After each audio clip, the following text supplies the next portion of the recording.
Allez, une petite série de vrais-faux. L'agitation de nos élèves est un phénomène nouveau. Faux, mais ça a changé. Des élèves agités, ce sont des élèves qui ne savent pas quoi faire. Vrai, L'agitation est une appréciation, ma foi, toute personnelle. faux, Nos élèves en 2024 ne sont pas ceux de 1980. vrai, Maîtriser l'agitation commence par interroger ses propres limites. vrai, Faire preuve d'autorité, c'est inspirer confiance avant tout. vrai, On peut envisager une ligne rouge à ne pas franchir entre calme et agitation. vrai. Pardon. C'est pas Et grave. pour faire connaissance, prof d'histoire géo, tu es. Oui, je suis professeure d'histoire géo, effectivement, dans un collège. Tu es devenu prof par vocation. Tout à fait, effectivement. Enfin, je voulais être écrivain, mes parents m'ont dit choisis un vrai métier. J'ai dit prof, ils m'ont regardé d'un air dépité. Et du coup, non, c'est un métier que j'ai toujours voulu faire. Tu es autrice. Oui, je suis autrice aussi parce que du coup, ils m'ont dit fais prof, tu auras du temps. Voilà. On Bon, pourrait en à reparler de ça, nuancer. hein. Ouais. Voilà. Ouais. Tu doutes de ta place que... Pardon, je recommence. Tu doutes de la place que tu peux avoir auprès de tes élèves. Auprès de certains, peut-être, auprès d'autres, non. Il y en a certains à qui je vois que je leur apporte vraiment quelque chose. Il y en a pour qui, effectivement, il y a des jours où je me dis que concrètement, je ne sers à rien du tout. Ben, bienvenue à toi, Caroline. Merci beaucoup, c'est très gentil.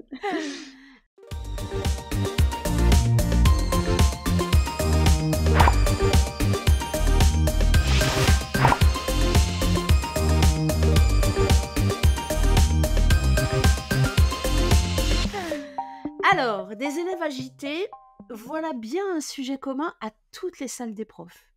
Interrogations, remise en cause, critique de cette génération qui ne saurait plus se tenir en classe, avec au bout des enjeux très très forts sur la santé mentale de toute une profession.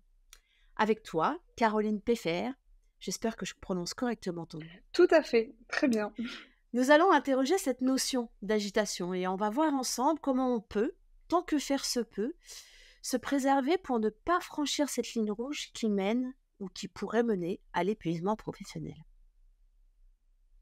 Allez, c'est Vaste parti. sujet. Ouais, vaste sujet. Et on a 1 heure. Quand on parle d'agitation de nos élèves, c'est un grand sujet, on parle comme ça, mais est-ce qu'on pourrait essayer de définir ce terme? Alors déjà, c'était intéressant parce que tu as dit on parle en mettant les mains. Ce Ouais. qui, euh, ce qui est quand même assez lié à l'agitation, puisque l'agitation, ça se base quand même sur des mouvements en général. L'agitation, bah, je pense que si je vais donner une définition, ce serait avant tout des émotions qui sont visibles, des gestes, des mouvements, voilà, qu'on peut voir. Après, il y a être un peu agité et très agité. Euh, on va dire que dans l'imaginaire, le grand imaginaire, un élève est un élève qui est studieux, qui ne bouge pas, qui est assis et qui écoute béatement. Mais c'est un imaginaire qui doit dater de l'école de la Troisième République parce que Ouais. c'est pas les. D'accord, hein. Ouais, et c'est une image. Par imaginaire, il y a image, hein. Dans les faits, un élève qui ne bouge pas, soit il est mort, et c'est grave, il faut intervenir. Soit vraiment il y a un problème. Moi, des élèves, enfin, je le vois, nous, professeurs. Alors, bon, professeur, on sait jamais ce qu'on veut. Quand on a un élève trop agité, on râle. Quand on a un élève qui bouge pas, on râle. Voilà. Donc, je pense qu'en fait, il y a avant tout le fait que un élève, et notamment un enfant, un ado qui a envie de bouger, c'est normal. Moi-même, quand je suis assis, j'ai le stylo, j'appuie, je fais un truc. Voilà, on a envie de s'occuper les mains, certains plus que d'autres.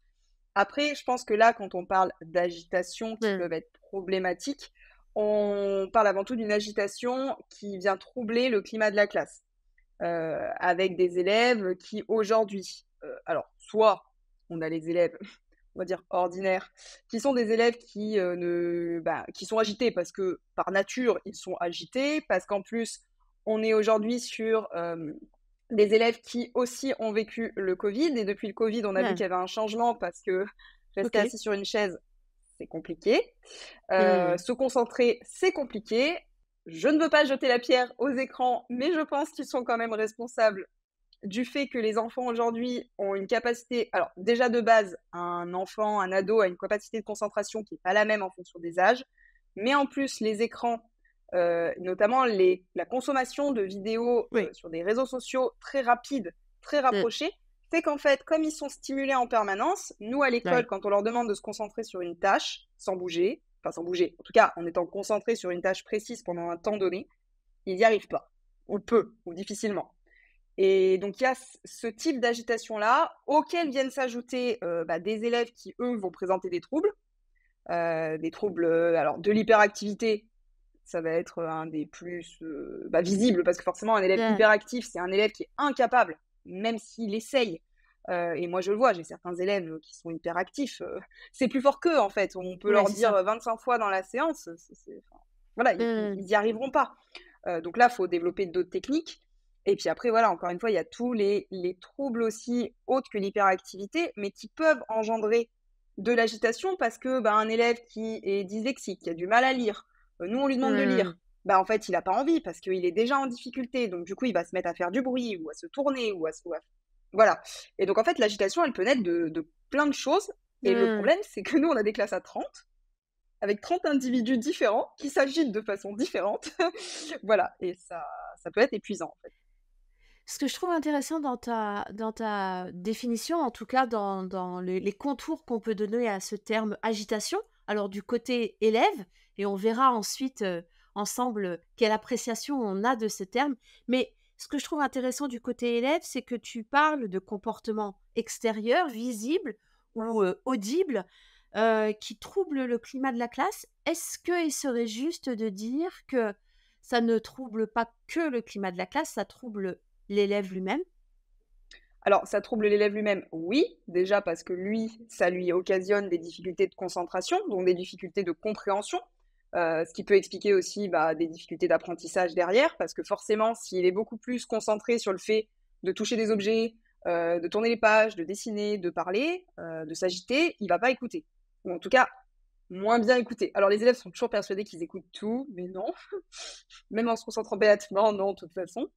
Et donc oui, déjà, il y a l'élève lui-même, il y a ses camarades de classe à côté aussi, qui peuvent être pénalisés et gênés par le bruit qui est occasionné. Le prof aussi, accessoirement. Mais voilà, déjà, effectivement, oui. Avant de passer à la question suivante, tu vois, je viens d'écrire, je me dis que, le travail qu'il y a à faire autour de cette agitation, alors comprendre ce qu'est l'agitation, du côté élève, comprendre nous, de notre côté, ce que ça signifie, nos limites et finalement trouver quelque chose qui permette de maintenir ce qui est propice aux apprentissages. C'est ça notre défi. Oui, oui, c'est ça, effectivement. Ce qu'il y a, c'est qu'à un moment donné, les élèves sont ce qu'ils sont. Ils sont ce qu'ils sont Ouais, dans une génération donnée. Donc, à un moment donné, on fait ce constat. C'est illusoire de se dire ah moi j'aimerais retourner au temps ouais, c'est imaginaire ça. de cette classe qui ne bougeait pas, qui n'a jamais en fait existé. Mmh, Donc c'est mmh. trouver effectivement des solutions pour s'adapter face à cette génération qui change et face à ces élèves qui sont de plus en plus agités, en trouvant effectivement des limites à l'acceptable Ouais, et en même temps en faisant des renoncements sur certaines choses, sur eh certaines oui. images qu'on avait ou certains Ouais. rêves qu'on espérait. Enfin voilà. Ouais, c'est cette espèce d'image d'Épinal, ouais, Ben, de l'élève studieux. oui, et puis alors en plus, hein, alors là, plus tard dans les études, quand on voit les amphithéâtres à l'université, où effectivement ils sont très sages, ces étudiants, ils ne parlent pas, ils sont sur leurs ordinateurs, sauf que la moitié n'écoute pas le cours en fait. Donc c'est faux, c'est faux de penser que parce qu'ils parlent pas, ils écoutent. Ouais, ouais, très clairement. Très, très on pourrait parler de l'agitation intérieure, celle qui n'est pas visible. Oui, Alors, on a vu l'agitation, ce que c'était, ce que ça signifiait, enfin, ce que ça recouvrait du côté élève.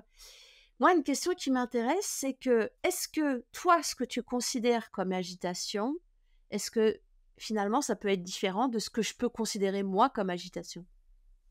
oui, c'est un peu ce qu'on avait quand on avait échangé sur le sujet la dernière fois, sur ce qui relève des limites personnelles et des limites plus universelles, c'est-à-dire que on va tous avoir un seuil de tolérance qui est différent.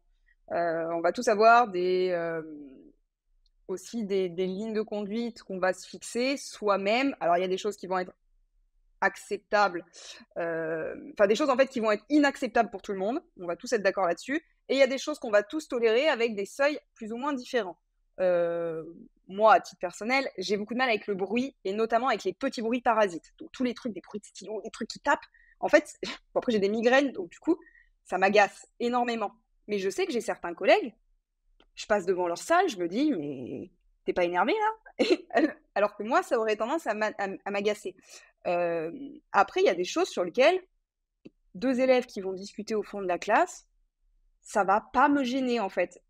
Alors que d'autres vont avoir besoin d'un silence absolu de cathédrale. Donc je pense qu'effectivement, il y a des choses, des seuils qu'on va pas forcément avoir tous de la même façon. Et c'est là où après, il faut se fixer effectivement ces seuils-là. Mais tu vois, du coup, je trouve que c'est une piste à explorer en tant que professionnel, en construction de sa posture professionnelle, c'est de se dire, OK, c'est quoi ces trucs universels dont tu parles, ces limites universelles? Et ensuite, ça, c'est le socle commun, j'ai envie de dire, pour tout le Ouais, monde. Et encore faudrait-il en discuter en équipe. Et il y a, à partir de ce socle commun, nos limites propres, encore faut-il les connaître. Et ce qui m'intéresse derrière ça, c'est, alors, d'un côté, que tu puisses nous dire qu'est-ce qui relèverait de l'universel et comment tu fais, toi, pour mettre en action ces limites personnelles et bah, comment les présenter aux élèves pour qu'ils comprennent que, à la fois, si j'ai 5 profs, c'est 5 profs qui ont des individualités différentes et il va falloir qu'on bosse avec eux, quoi. alors déjà, effectivement, il y a quelque chose qui est très juste, c'est que ce serait bien qu'on se réunisse tous pour se dire, mettons déjà au point tous ensemble une fiche sur laquelle on est d'accord entre ce qui relève effectivement de ce qui serait universel et ce qui serait plus personnel. Bon, il faudrait trouver un temps pour faire ça, je suis d'accord. Après, au niveau des élèves, moi je sais qu'en vie de classe, par exemple, quand on parle, notamment quand on prépare les conseils de classe, les élèves ont fortement tendance, au lieu de nous expliquer qu'est-ce que eux n'ont pas bien fait dans le trimestre, à nous expliquer que tel prof est injuste, tel prof les ont punis, enfin. Et du coup, nous, notre but à chaque fois, c'est de dire, alors, tu fais face aussi à des individus. On n'a pas tous, effectivement, le même seuil de tolérance, de gestion de classe, ce genre de choses-là.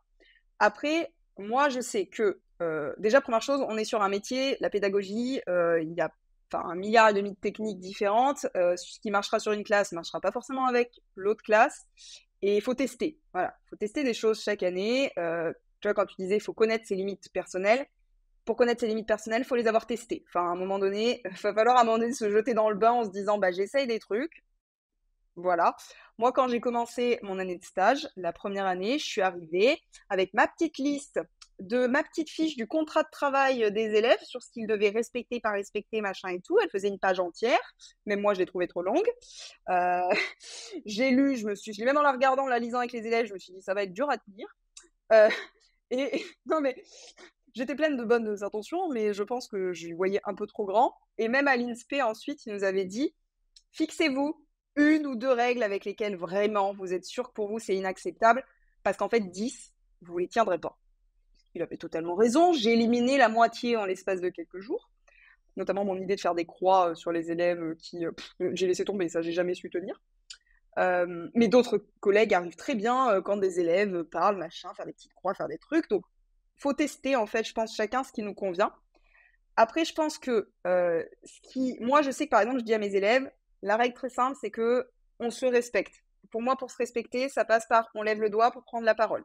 Parce que sinon, c'est cacophonique. Parce que bah, moi, pour t'entendre, j'ai besoin de silence. Enfin, de silence. J'ai besoin. Pour t'entendre, j'ai besoin que j'ai un minimum mon oreille qui t'écoute, pas des bruits parasites. Et à l'inverse, si je parle, tu m'écoutes. Après, en activité, qu'il y ait du bruit, c'est normal, vous êtes en activité, ok. Mais ça, c'est moi. Voilà, il y en a certains en activité, ils veulent pas de bruit non plus. Il y en a certains, peut-être que le fait de lever le doigt, c'est pas quelque chose qui est important pour eux. Je sais pas. D'ailleurs, à titre du coup d'expérimentation, c'est intéressant d'aller voir ce que font les autres et d'aller voir ce que font les autres dans une matière qui est pas la tienne, notamment dans les cours de langue. Super intéressant dans les cours de langue, leurs techniques qui sont extraordinaires pour les prises de parole.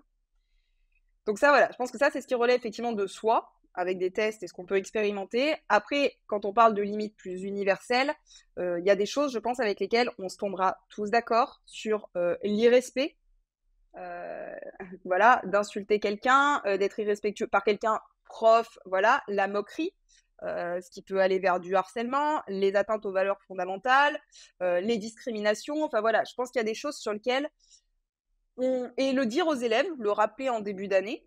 Voilà, il y a des choses qui sont pas tolérables en fait dans une classe, même dit sur le ton de l'humour et du c'était juste pour rire, c'était une blague. Ça, c'est l'excuse à tout. Il y a un élève, là, il y a quelques jours, qui a traité son camarade de classe avec une insulte raciste. Il me dit, c'est pour rire. Je dis, ouais, mais déjà, un, il rit pas. La blague, le principe, c'est qu'elle fasse rire deux personnes. Je lui dis, sinon, ça s'appelle une insulte. Il me fait, oh, mais il a pas d'humour. Ah non, non, non, non, non, non, non. Non, en fait, non, c'est pas une question d'humour. Voilà, et ça, le rappeler qu'effectivement, ça, pour le coup, non, c'est pas tolérable. Mmh. Ouais, pour faire un petit point, pour rassembler tout ce qui s'est dit, euh, l'agitation, comportement extérieur qu'on voit visible, qui trouble le climat de la classe, qui trouble la concentration de l'élève lui-même, euh, une danse à deux, comme ça, avec l'enseignant pour maintenir ce qui serait propice aux apprentissages.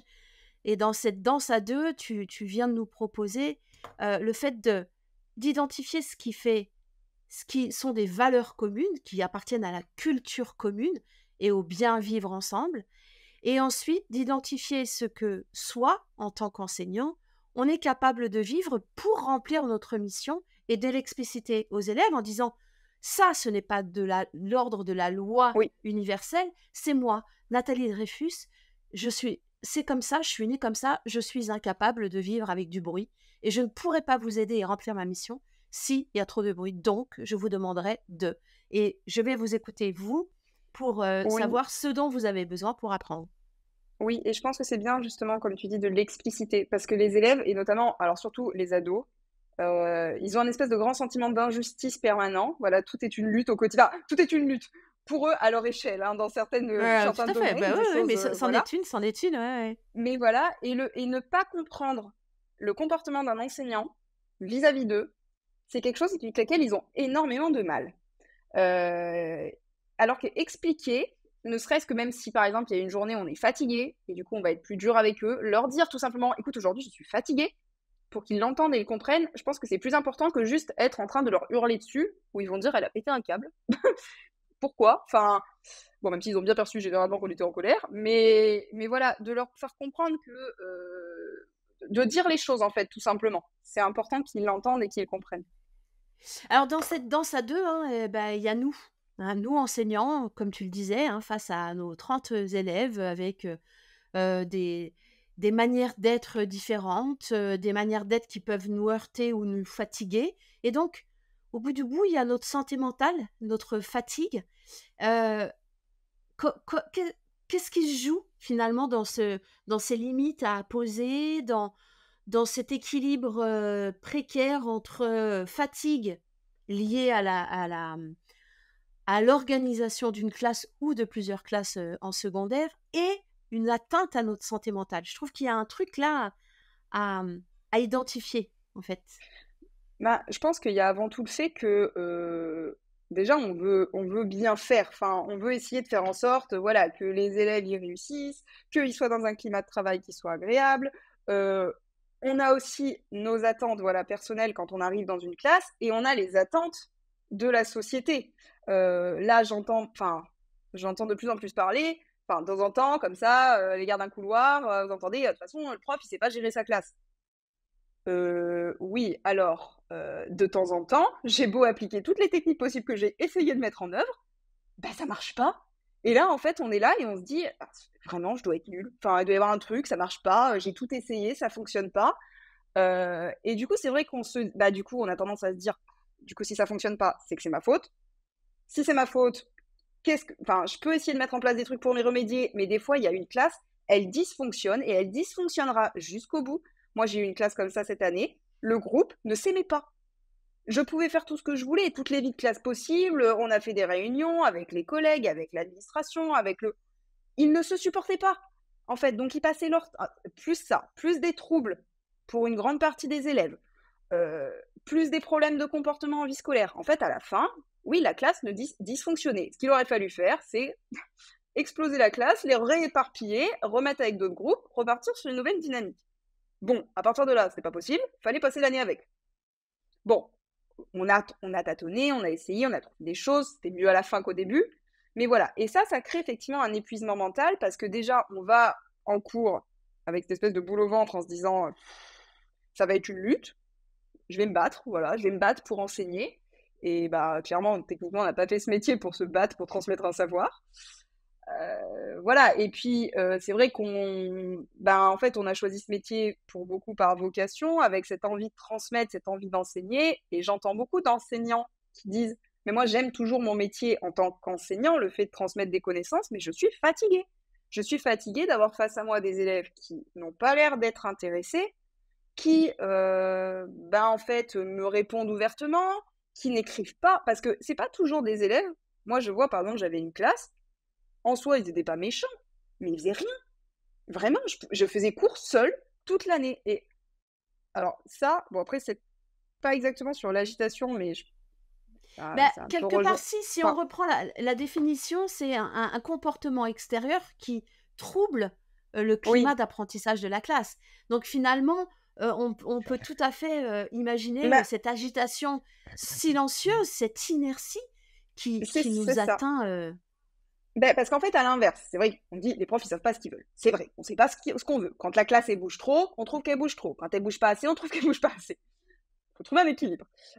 Mais c'est vrai que, paradoxalement, même si une classe qui bouge beaucoup est épuisante, parce qu'elle bouge beaucoup, je préfère une classe qui bouge, mais qui me répond, parce qu'on peut quand Ouais. même essayer de faire quelque chose avec, d'avoir du dynamisme, même si des fois ils partent totalement, voilà, mais on peut essayer de rattraper des trucs, qu'une classe muette.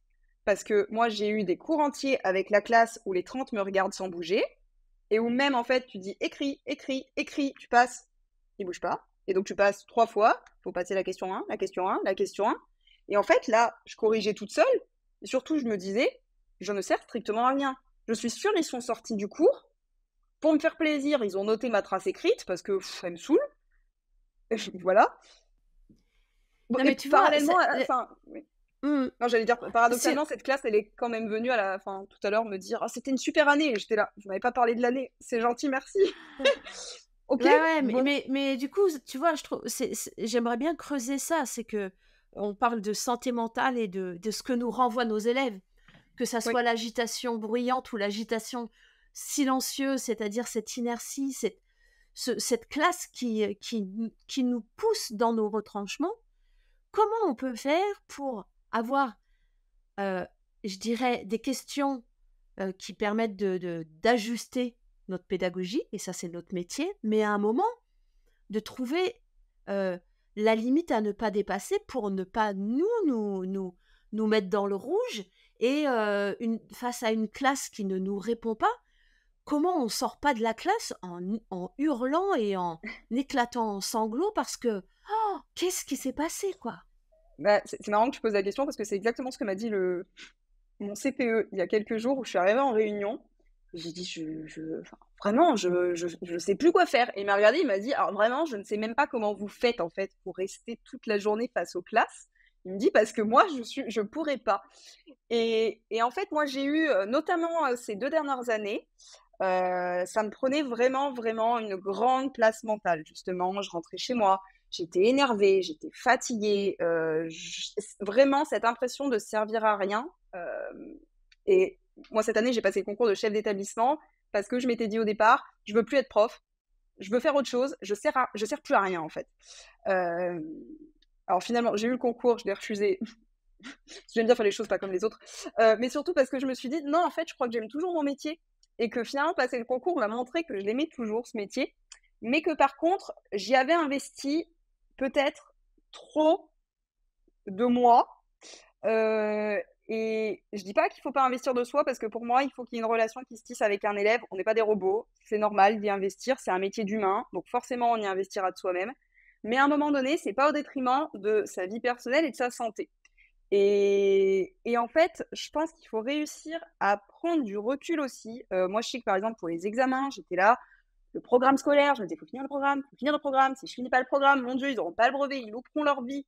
dans les faits, ils peuvent avoir le brevet et pas avoir le brevet, passer au lycée. Donc voilà. Mais j'étais là sur non, mais il faut. Enfin, et j'ai fait une formation il y a pas longtemps avec des intervenants qui disaient, c'est marrant parce qu'en fait, les profs ils sont toujours là à dire le programme, le programme, le programme. Je dis, mais qui vient les voir à la fin de l'année en disant check, vous avez fait le programme? Enfin, personne. En fait, on se met des injonctions à soi-même, on se met une pression. Alors oui, qui vient et de la société et des attentes et je pense de l'image qu'on se fait du métier et de ce qu'on a envie de donner parce que bah ça reste voilà un métier d'humain, un métier qu'on a choisi parce qu'on veut apporter quelque chose et qu'on y croit. Mais du coup, je pense que parfois, en fait, on oublie que on n'est pas des super-héros et qu'à un moment, moi, j'ai donné, enfin, cette classe-là qui voulait pas travailler, moi, j'ai fait mon travail, en fait. Moi, j'ai fini mon année, j'ai fait tout ce que je pouvais, j'ai essayé plein de méthodes, plein de techniques, ils n'ont pas été réceptifs. Ben, en fait, il y en a quelques-uns qui l'auront été, et puis c'est triste, mais il y en a, Mmh. ça Mais marchera pas. ce que tu dis, c'est important, c'est que est-ce que finalement, la question de prendre du recul, c'est de se dire qu'on a une obligation de moyens, c'est-à-dire en tant Oui, qu'enseignant, si ça passe pas, je me c'est ça. questionne sur la pédagogie que j'ai mise en place, est-ce que je peux faire quelque chose d'autre? Au niveau de la relation, qu'est-ce que je peux faire? Mais à un moment, je n'ai pas obligation de résultat et que C'est ça. il y a, enfin, une relation, c'est dans les deux sens. Nous, on a à faire une partie de chemin, mais libre à la personne qui est en face de faire son propre chemin.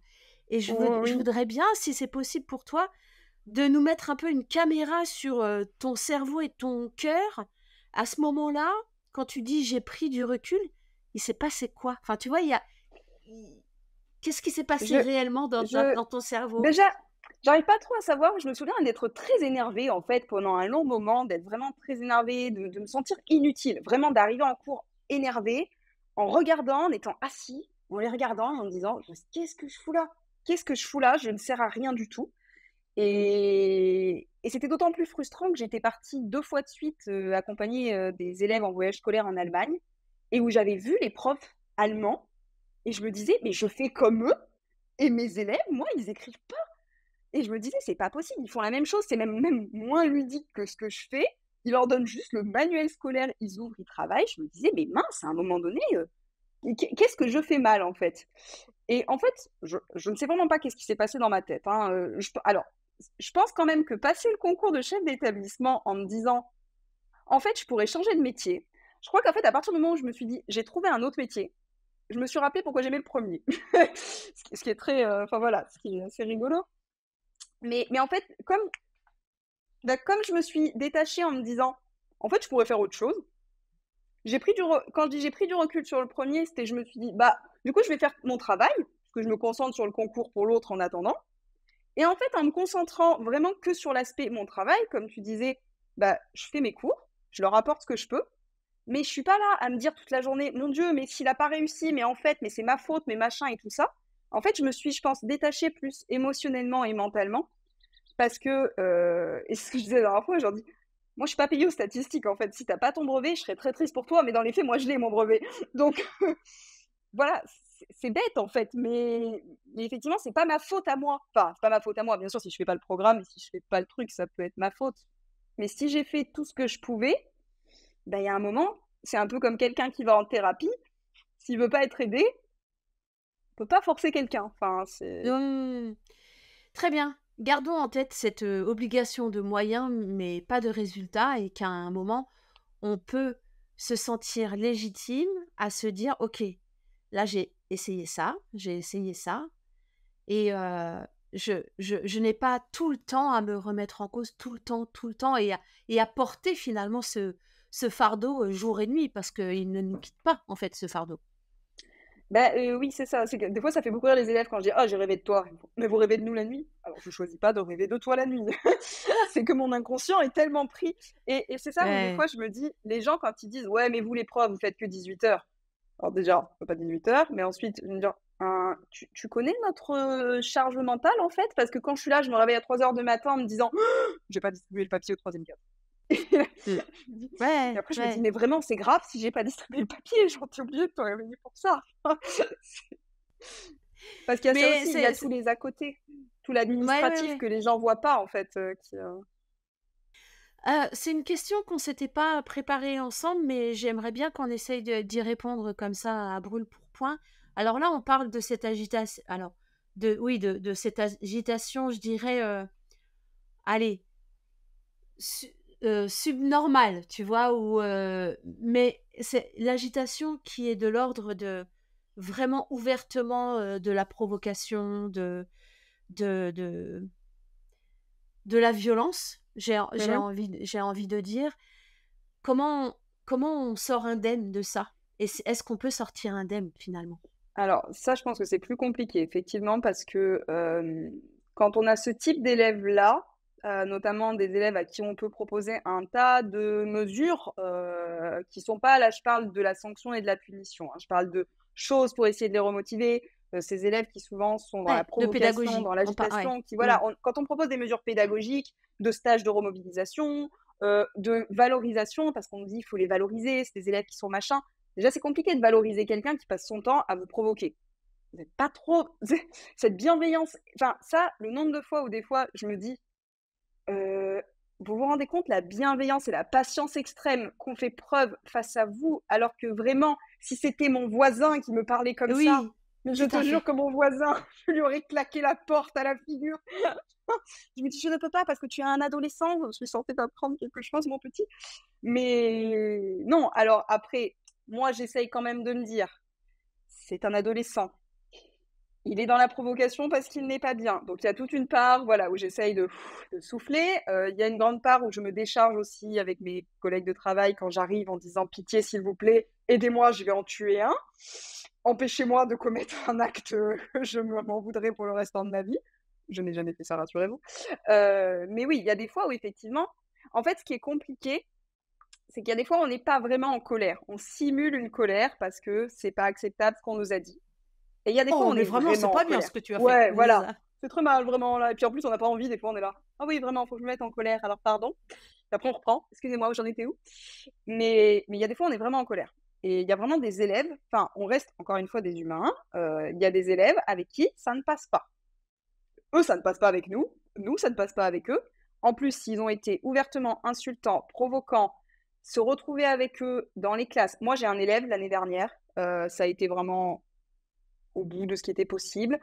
Il passé en conseil de discipline. Il n'a pas été exclu. Par contre, je pouvais pas le reprendre en classe. Il a été changé de classe pour qu'on ne soit plus ensemble. Et Parce que voilà. c'est toi qui as posé tes limites. Ah ben moi j'ai dit lors de question que j'en prenne ce gamin. Enfin, il a pas, ils ont refusé de l'exclure. Je peux l'entendre, bien que voilà, je trouvais que, mais ça c'est une appréciation personnelle à la limite. Moi mon but c'est pas de punir l'élève à l'extrême et tout. C'est juste qu'à un moment c'était plus possible qu'on soit ensemble dans la même classe. C'est voilà, et à un moment il faut, enfin c'est arrivé aussi à une autre collègue cette année. Voilà, faut aussi des fois savoir que, moi je trouve que, oula pardon, je pense que savoir préserver aussi l'enseignant, c'est important aussi parce que nous obliger à côtoyer un élève avec qui ça s'est vraiment très mal passé, c'est pas bien et pour lui et pour soi-même. Parce que pour le coup, c'est là où on se met vraiment en souffrance, où on peut aller au travail la boule au ventre. Enfin, moi, cet élève en question, je rentrais chez moi, je pleurais le soir en me disant que je voulais pas le retrouver. Et après, je me dis, c'est un gars. Et puis, après, du coup, je culpabilisais parce que je me disais, 14 ans, tu vas pas franchement être là, te dire, je veux pas aller voir un gamin de 14 ans. Enfin, Ouais, c'est. ouais. Mmh. Mais on revient au Ouais. début, hein, cette capacité ou ce travail qu'on peut faire sur soi pour vraiment se sentir légitime à poser nos limites avec nos élèves et des limites qui ont été franchies auprès de nos chefs d'établissement et de nos personnels d'encadrement en disant non, en fait, ça, Oui. là, juste, ce n'est pas possible, quoi. Oui, oui, et puis c'est ça qui est bien quand on se sent aussi écouté par la direction, qui enfin moi j'ai la chance d'avoir une direction qui est très à l'écoute, donc ça c'est, mais c'est pas forcément le cas pour tout le monde, je le sais. Voilà, il y en a pour qui effectivement c'est très compliqué, je sais qu'il y a des gens, qui par l'intermédiaire de ma chaîne YouTube étaient venus me voir en me disant: «Bah moi, mon chef d'établissement, l'élève en question, il me l'a remis dans la classe, enfin voilà, c'est moi qui ai été en tort». Et c'est vrai que c'est compliqué parce qu'on a effectivement cette, enfin ce truc de se dire: «C'est toi l'adulte en fait». C'est toi l'adulte, c'est lui l'enfant, tu vas quand même pas en fait, faire, ton petit caprice, voilà, parce qu'on a l'impression de faire un petit caprice, de dire: «Bah, moi je ne peux pas». Sauf qu'à un moment donné, alors c'est plus facile à le dire aux autres que quand ça nous arrive à soi, mais ces adolescents, ils vont devenir des adultes aussi. Et à un moment, ben oui, ces adultes, c'est des adultes en devenir. Si on leur montre pas qu'il y a des limites inacceptables à franchir, ils peuvent pas le comprendre une fois qu'ils seront devenus eux-mêmes adultes.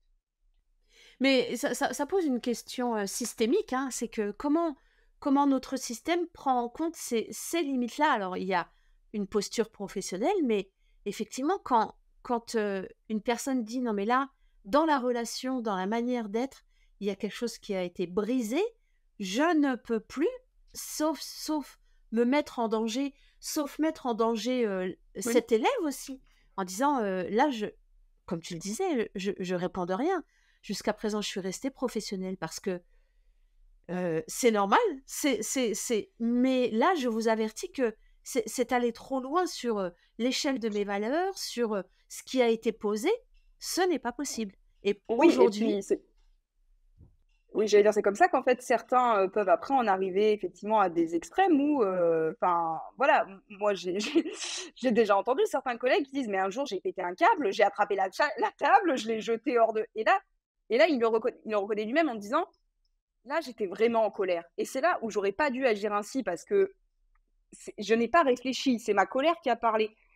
Et c'est là où ça peut être dangereux et pour l'élève et pour le prof parce que voilà, il faut savoir dire: «En fait, là, c'est juste pas possible» et pour préserver tout le monde, mieux vaut qu'effectivement, voilà, dans certaines limites, des fois, c'est pas possible, en fait, de continuer la relation. C'est et c'est pas une question de savoir gérer ou pas.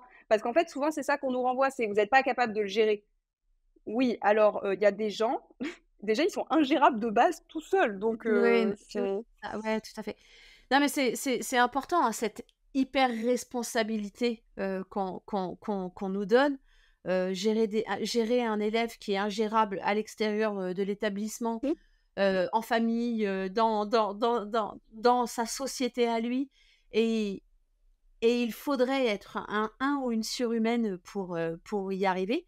Eh bien, parfois on y arrive, oui, parce qu'on propose quelque chose d'autre, mais parfois on n'y arrive pas. Et le système devrait être à même d'entendre ça et comme tu le dis, on ne fait pas un caprice en fait. C'est pas juste un non et puis tu caprice. vois, c'est ce que tu dis aussi, c'est à un moment, des fois enfin moi quand par exemple on rencontre des parents en commission éducative et qui nous disent: «Ah ouais, non mais il me parle comme ça aussi à la maison, moi aussi j'arrive plus à le gérer». Et beh, et du mais du coup moi par contre, faut que j'arrive à gérer ton enfant que tu n'arrives pas à gérer chez toi.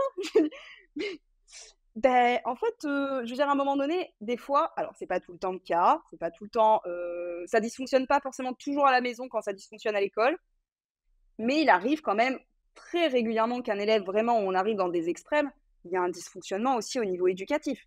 Et bon, je veux bien qu'on s'appelle l'éducation nationale, même si des fois ça me pose question quand même un peu. Mais à la base, je suis pas éducatrice, hein.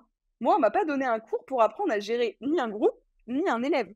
Je ne suis que spécialiste de ma discipline. J'ai appris toute seule, donc ce qui est un peu dangereux d'ailleurs si on réfléchit. C'est-à-dire que n'importe qui peut faire n'importe quoi aussi. Non, mais tu vois, c'est important ce que tu dis, c'est que si on parle de cette agitation, de cette gestion de classe qui, qui donne lieu à de l'agitation de certains élèves, voire de toute une classe, eh ben, nous, effectivement, on n'a pas été formés à ça. Et du coup, on se prend ça de plein fouet en pensant qu'on est responsable de ce qui se passe à ce moment-là. D'ailleurs, à ce titre-là, sur le mot gestion de classe, parce que j'ai postulé pour être formatrice au C2A2E, c'est la cellule d'aide académique aux écoles, de l'académie, où je suis. Et en fait, ils appellent plus ça gestion de classe, pour notamment les formations qu'ils font. Et alors, ce qui m'a je trouvais ça bien parce que moi, je trouve que le terme de gestion de classe, enfin, on manage pas une entreprise, en fait. Donc gestion de Non, non, classe, non, mais ça veut c'est pas vrai, dire on grand-chose. gère pas un compte, quoi. Bah, Ouais. c'est ça. Ouais, c'est vrai. Mais par contre, c'est intéressant parce qu'ils ont appelé ça maintenant les formations apaiser la classe. Et Ok. je me suis dit, oh, c'est intéressant le terme apaiser la classe parce que ça montre justement, et c'est pour ça que ça me fait un lien avec l'agitation, ça montre quand même qu'on est face à un groupe agité si on cherche à l'apaiser. Ça- Oui, oui, d'emblée, hein, on a Ah un ouais, groupe vivant en soi c'est et ça, il va falloir trouver un moyen de l'apaiser pour construire un climat propice aux apprentissages. Et c'est tu vois, ça. et c'est vrai que c'est un, rien que d'entendre ce mot, en fait, ça inverse la dynamique. C'est-à-dire qu'on Tout à pose fait. d'emblée qu'un groupe d'enfants est mouvant, Ouais, agité, ça bouge, la parole, le corps, et qu'il va falloir trouver un moyen, heu, faire des propositions à nos élèves pour apaiser cette agitation, pour pouvoir passer aux apprentissages.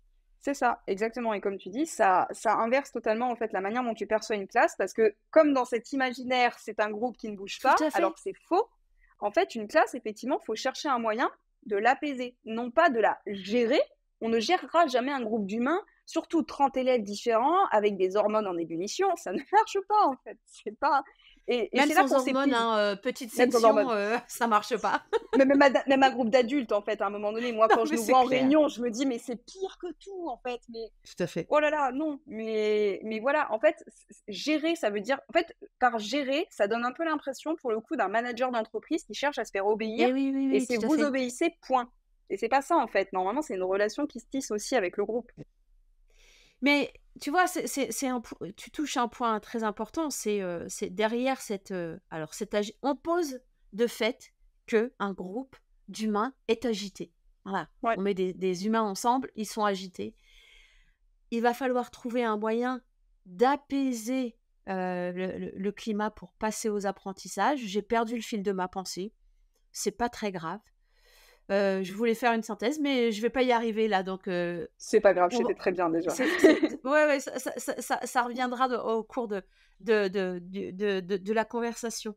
En tout cas, je trouve que apaiser la Mm, classe est très inspirant pour, alors non pas déresponsabiliser, mais déculpabiliser les enseignants ouais. qui pensent que dès qu'il se passe un truc qui bouge dans la classe, c'est de leur responsabilité. Donc ça, vraiment, je trouve ça très, très inspirant. On a vu ensemble, on a parlé de l'agitation, de ce que c'était, de comment ça a une répercussion sur ce qu'on est, sur nos limites, sur notre état mental, sur notre fatigue, sur, notre émotionnel, sur notre colère parfois. Est-ce qu'on peut imaginer que, en termes de solutions, en tout cas de pistes à explorer, les élèves qui sont les nôtres en 2024 ne sont pas forcément les mêmes qu'avant, même si «avant» est un vaste Putain, mot, c'est fou. qui, voilà, hein?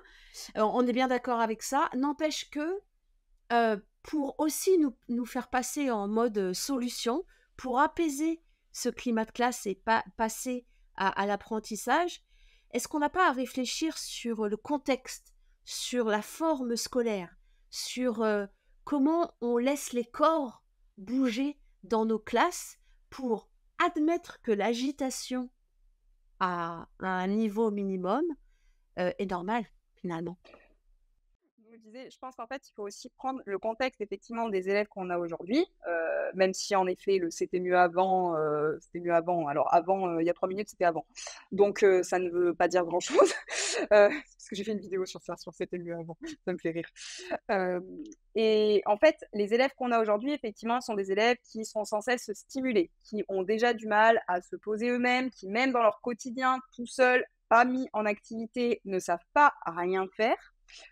Et je ne vais pas leur jeter la pierre, je suis incapable de ne rien faire, en fait. Le vide me stresse, donc je ne vais pas leur dire qu'ils n'ont pas raison. Heu, il faut prendre en compte effectivement le fait qu'on a des élèves qui vont forcément bouger, qui vont forcément avoir besoin de stimuli différents et donc effectivement, qu'il va falloir repenser, les techniques pédagogiques, les supports qu'on va pouvoir leur présenter et également les différentes activités. Parce que c'est pareil, c'est-à-dire que l'agitation naît aussi beaucoup de l'ennui, et qu'ils s'ennuient vite, très vite, encore plus ils sont petits, plus ils s'ennuient vite. Plus ils sont petits, plus il faut changer d'activité régulièrement. Donc, en fait, il y a à la fois effectivement la forme scolaire, les activités qu'on peut leur proposer. Alors, ce qui peut être épuisant aussi pour l'enseignant qui passe son temps à se dire quelle nouvelle chose je vais pouvoir inventer encore pour essayer de capter leur attention. C'est un peu ça, on est des capteurs d'attention. Et il y a aussi, je pense, la disposition des classes qui peuvent être intéressants à revoir parce que, en effet, l'image d'une classe. Alors, je dis ça, je me jette une pierre à moi-même, hein. Les élèves sont parfaitement alignés comme ça, c'est peut-être pas la forme de l'avenir. Alors moi, j'aime bien parce que je canalise mieux ma classe et mon groupe quand ils sont ainsi. Les îlots où ils sont par 4, je les aime bien quand ils sont en moi, j'aime bien le fait de pouvoir changer la disposition en fonction des activités. Voilà, je pense que ça reste le mieux. Et d'ailleurs, à ce titre-là, je ne sais pas si ça existe dans toutes les académies, mais nous, on avait participé. Alors, moi, j'en ai pas fait partie du dispositif parce que je suis arrivée à ce moment-là, mais j'ai des collègues qui s'étaient intéressés au dispositif des coniclasses. Les coniclasses, c'était voilà, les classes qui s'intéressaient justement aux conisciences, enfin, pour les apprentissages. Et ils avaient pu demander à Canopé du matériel. Il y a 3 salles dans notre établissement qui sont équipées de chaises qui bougent. En fait, c'est des chaises mouvantes. Chaque élève a sa chaise. Elles peuvent bouger. Donc, en fonction, si on est sur un cours dialogué magistral, les élèves peuvent se mettre en ligne. Si on est sur des groupes ou des binômes, ils peuvent coller les chaises entre elles. Moi, je sais que j'ai un club débat avec un collègue. On aime bien cette classe parce que dans ce cas-là, ils se mettent tous en cercle autour de nous et on peut faire des débats avec le oui, le non, Et le fait que les chaises bougent, ça peut aussi, voilà, ça peut aussi varier un petit peu. Alors, ça peut aussi être très embêtant parce que je ne fais pas ça avec toutes les classes. J'ai des classes que je n'emmène pas sur la salle qui bouge. Moi, c'est un stress. J'arrive, je me dis, wow, non, non, non. Enfin, ça va quand les élèves connaissent la salle. Quand ils la découvrent pour la première fois, c'est un challenge pour se dire, arrête de rouler dans la salle, s'il te plaît. La première fois, j'ai cru que, ah non, la première fois, j'ai dit plus jamais cette salle. Je dis, c'est l'horreur. Mais quand ça va, quand c'est ponctuel, en tout cas, ils aiment bien le fait que ça change. Et là, récemment, j'ai découvert ça. Genre, je veux la même chose dans ma salle. J'étais là, mais comment c'est arrivé? Pourquoi on me l'a pas dit? Il y a une salle, j'ai vu, ils ont 3 tables debout. Je me suis dit, c'est trop bien, parce que moi, j'adore travailler debout. Et je suis sûre qu'il y a des élèves, s'ils étaient debout, ils seraient mieux. Qu'ils puissent, voilà, varier comme ça les. Mais tu vois, à t'écouter, finalement, j'ai l'impression que il y a quelque chose de l'ordre de l'apprentissage chez nous et chez les élèves, enfin, à destination de nous-mêmes, entre nous et à destination des élèves pour que cette agitation n'atteigne pas notre santé mentale. Apprentissage de nous à nous, je me suis noté que ce que tu as appelé prendre du recul, à se dire, OK, j'ai une obligation de moyens, j'ai une obligation de me poser des questions, certes, mais à un moment, je peux me sentir légitime à dire, je fais ce que je peux, mais l'autre a la responsabilité de faire sa part du chemin.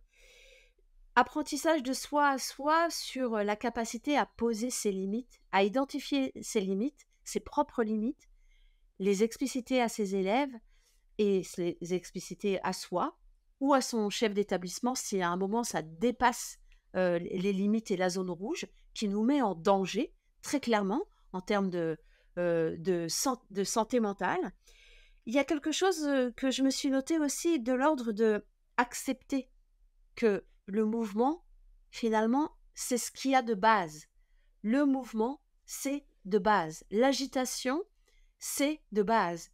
Et que, comme l'intitulé de tes formations qui a changé, c'est mon métier, ma pédagogie, ça va être de tenter, tant que faire se peut, d'apaiser cette agitation pour pouvoir proposer des apprentissages. Bah, c'est rigolo parce que j'ai un stagiaire en ce moment dans ma classe. Ça fait ça fait une semaine et demie qu'il est là. Et hier, je le voyais, il était assis au fond. Il regardait les élèves qui bougeaient. Mais ils bougeaient, pour le coup, même moi, je me disais, ça va là. Enfin, vraiment, ils sont tranquilles. En plus, non, mais on était fin de journée, ça allait sonner. J'étais là, oui, bah c'est normal, ils rangent leurs affaires, ils bougent. Enfin, à un moment, voilà. Et là, il me dit, quand même, hein, ils bougent beaucoup. Je lui dis, alors écoute, renonce déjà à penser que tu vas pouvoir avoir un impact sur ça. Parce que même à un moment dans la cour, ils étaient là, ils bougent. Ah bah oui, non mais si tu penses qu'une cour, ça va être figé, faut revoir les attentes du métier. Je dis, mais c'est vrai qu'il faut vraiment renoncer à l'image, je pense, qu'on se fait d'un élève et de notre métier et comprendre qu'en fait, effectivement, si on veut enseigner à une classe enfin, à un public qui ne bouge pas, dans ce cas-là, on fait du numérique à distance. Voilà, mais on fait pas du vrai, en fait, parce que Mais est-ce que tu n'as pas l'impression, finalement, que derrière ça, il y a une peur de perte de contrôle? Tu vois, c'est que oui, s'il y a du mouvement comme ça, c'est est-ce que je vais réussir à l'arrêter? tu vois? Oui, non mais bien sûr, c'est ça, c'est l'agitation à un moment donné. Moi-même, des fois, j'excite la classe toute seule, je m'en rends compte, hein, je fais des blagues, ça les fait rire, ils partent et après je me dis: «Oh, on se calme!» C'est ma faute en fait, pourquoi tu t'excites comme ça? C'est toi qui as fait ça. Mais oui, je pense qu'il y a non mais c'est vrai, le nombre de fois je me dis: «Ouais, mais enfin, c'est ta faute, ce qui se passe». Mais je me dis: «Bah, tu qu'à pas faire ça en fait». Mais des fois mais comme j'aime pas le silence non plus, j'aime pas le silence, j'aime pas le bruit. Donc je suis une contradiction en moi toute seule, hein, et non mais c'est vrai et du coup, je me dis des fois, oui, il y a cette peur effectivement de perte de contrôle, en fait, finalement, l'idée qu'on veuille que les élèves nous écoutent, travaillent, soient de parfaits petits robots, c'est parce qu'en fait, des fois, on se dit, je pense, pas toujours, hein, mais que soi-même, ça nous rassure parce qu'on se dit: «Ça peut être tout câblé». Enfin, ça, c'est comme quand à l'INSPE, les premières fois, on vous dit de faire des super fiches de cours. Ça va durer 1 heure pile. Ah, tu vas faire ça à tel moment. Au bout de 20 minutes, tu vas faire ça. Au bout de bah, la correction, généralement, je la fais jamais sur l'heure, hein, ça ne marche jamais. Enfin, Non, mais tout à fait. Ouais, ouais. voilà et effectivement, il faut renoncer à ce qu'il y a sur le papier, à la théorie, par rapport à la pratique de terrain, qui est totalement différente. Mais c'est important ce que tu dis là, ça nous servira peut-être de pré-conclusion. C'est qu'il y a des choses auxquelles renoncer et il y a un principe de réalité, en fait, à Ouais. admettre. C'est qu'on apprend plein de choses, on arrive avec un bagage émotionnel, des représentations dans ce métier. La réalité est là. Et là, on se le prend de plein fouet, quitte à vraiment nous déséquilibrer. Et pour se rééquilibrer, il y a tout un travail interne dont on vient de parler.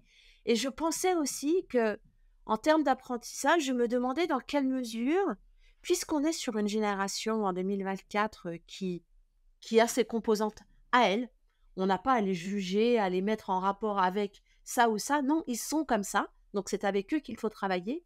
Puisqu'on sait qu'ils sont plutôt dans l'agitation haute parce que surstimulés tout le temps dans le mouvement, est-ce qu'on n'a pas quelque chose de l'ordre de l'apprentissage explicite à partager avec eux? C'est-à-dire leur apprendre à être élève, même au collège, même au lycée. Mais tout à fait. En fait, le problème, c'est qu'on part du postulat qu'effectivement, c'est inné, en fait, les élèves savent comment se comporter, les élèves et en plus, on part du postulat qu'on a reçu la même éducation tous. Non, il y a des élèves, effectivement, dire bonjour et ranger leur chaise, ça ils ne comprennent même pas ce qu'on leur reproche, en fait. Et effectivement, en fait, je pense que c'est là où justement, quand je disais tout à l'heure, on n'est pas des éducateurs, on est des enseignants.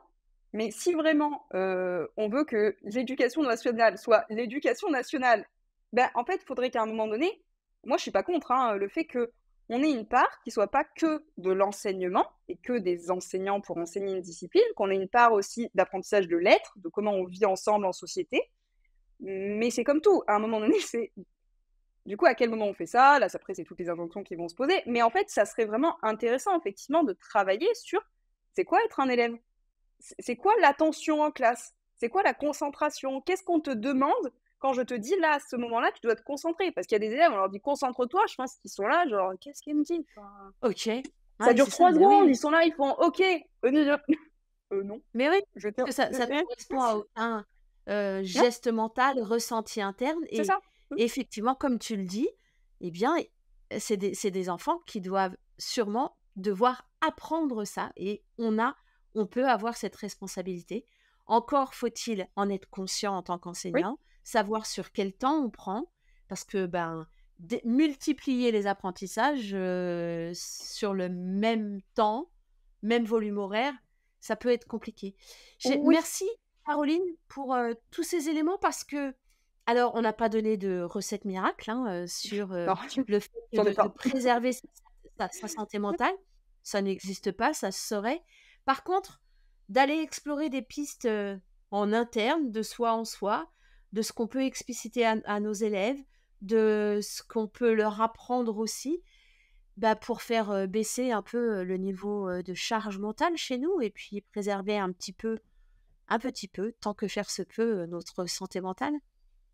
Oui, oui, je pense qu'à un moment donné, c'est ça, il faut savoir aussi se dire: «Bah, là, stop, pour moi, c'est trop» et Ouais. se choisir aussi parce que, voilà, on n'est pas corvéable à merci non plus. Voilà, on est là pour les élèves, je pense qu'on est tous ici pour la réussite des élèves et que c'est ça, enfin, c'est pour ça qu'on a choisi le métier.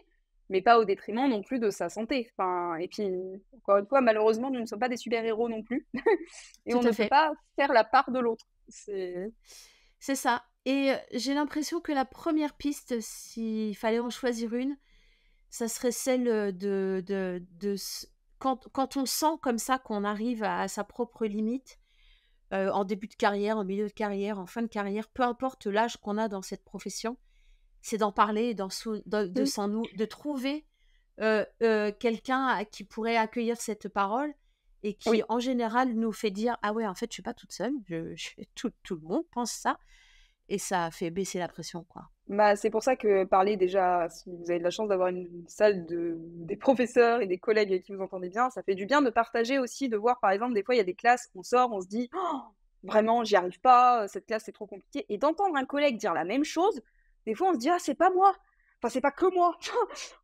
OK, on est 2. Enfin, je suis triste pour toi, mais vraiment on est 2. Je suis content aussi», tu vois? Non, non, ça, et puis oui, j'allais dire après même à titre personnel, voilà, ne pas hésiter aussi vraiment à l'extérieur aussi d'aller voir, des gens, enfin, aller voir un psychologue, ça fait du bien aussi. Enfin, je crois que la MGEN en propose aussi un accompagnement, il me semble, avec des psychologues gratuits, enfin, c'est il y a aussi, il y a l'association aussi qui propose du coup, du mentorat. Mais voilà, d'avoir des gens effectivement qui partagent des fois les mêmes difficultés et de se dire: «Ah OK, en fait, on n'est pas tout seul». Et oui et puis j'ai le droit d'avoir cette limite-là. Moi, je suis ça. Enfin, je suis, enseignante et hypersensible et bien, j'estime que je peux faire correctement mon métier. Bien sûr que je vais avoir un défi à, présenter ça à mes élèves, à trouver ce modus vivendi, mais j'ai le droit d'être ce que je suis, en fait. Oui, tout à fait, c'est ça. Merci beaucoup en tout cas, Caroline. Mais de rien. Avec plaisir. Merci à toi pour l'invitation.